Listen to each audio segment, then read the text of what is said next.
Dr. Elena Woodacre is a royal expert and historian at Winchester University, and she joins us now for more on all of this. Thank you very much indeed for being with us.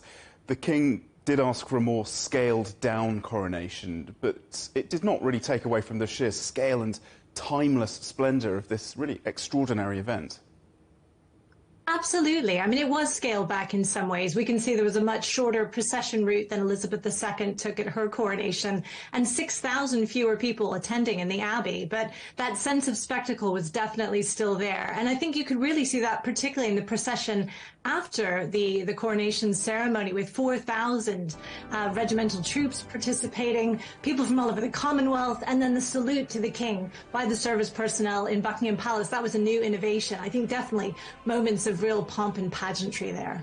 And also intimacy as well. I was really struck that moment that the King was essentially derobed and was taken behind screens and anointed with holy oil to the swelling sound of Handel's Zadok. I mean, it was really quite moving. Absolutely. The anointing is really, in some ways, the heart of the ceremony, particularly the religious kind of heart of the ceremony. And it's such a special moment that it is shielded from view, that moment in which he becomes, God's anointed on earth. So, yes, it is quite magical. And Zadok the priest, again, that anthem which has been playing since the 18th century coronations, is really moving.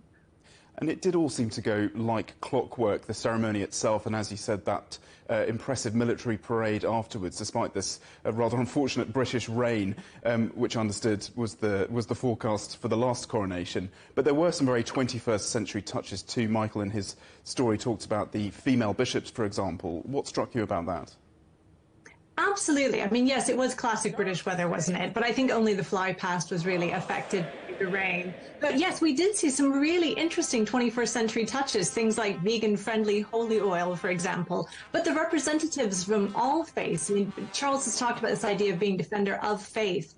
And I think the inclusion of different faiths and many women in key roles, including choristers and the female bishops. We haven't even had female bishops in the Anglican Church here until 2015. So that's a very 21st century touch. It really shows the kind of multi-faith, diverse nature of modern Britain. And this does now feel like the beginning of Charles III's reign. What sort of king do you think he's going to be? Well, I mean, I think that we can see that he's going to continue to strike that balance between tradition and innovation. So, we've already seen that Charles is kind of an innovator and a modernizer, and he's continuing to update the monarchy. We can see his touch in the coronation in bringing it up to date and adding those 21st century kind of moments that we were talking about.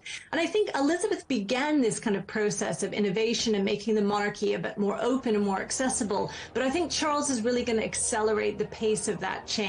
Now, whether he's going to go so far to become the kind of more informal, the so-called bicycle monarchies of Europe, I don't think he's going to go quite that far. I think he will strike that balance between continuing to make it modern and relevant and keeping the tradition like the ceremonial that we saw today that really makes the British monarchy distinctive and is fundamental in many ways to the kind of legitimacy of the monarchy, those centuries of tradition that it's drawing on. You talk about legitimacy. We did hear that there were some protests, some anti-monarchy protests and some arrests. Do you think that this coronation will have changed any people's minds? Is it likely to impact on public opinion about the monarchy? Well, I think one of the biggest challenges facing King Charles is that many are questioning the role of the monarchy in modern society today. And polls have been showing a lessening of support for the monarchy, particularly among young people. Now, a lot of people obviously felt a great deal of personal affection and connection with the Queen for her long reign. She was this kind of grandmother figure to the nature, but Charles doesn't necessarily have that same kind of personal connection, and he divides a lot of people's opinions. So time will tell if he's able to kind of rebuild the monarchy and make a connection with those who perhaps are uncertain about Charles as king. So perhaps in time he will become this beloved grandfather of the nation in the way that his mother once was. Well, we shall find out one day. Dr. Elena Woodacre from Winchester University, really wonderful to get your thoughts today on this historic day. Thank you very much. Thank you.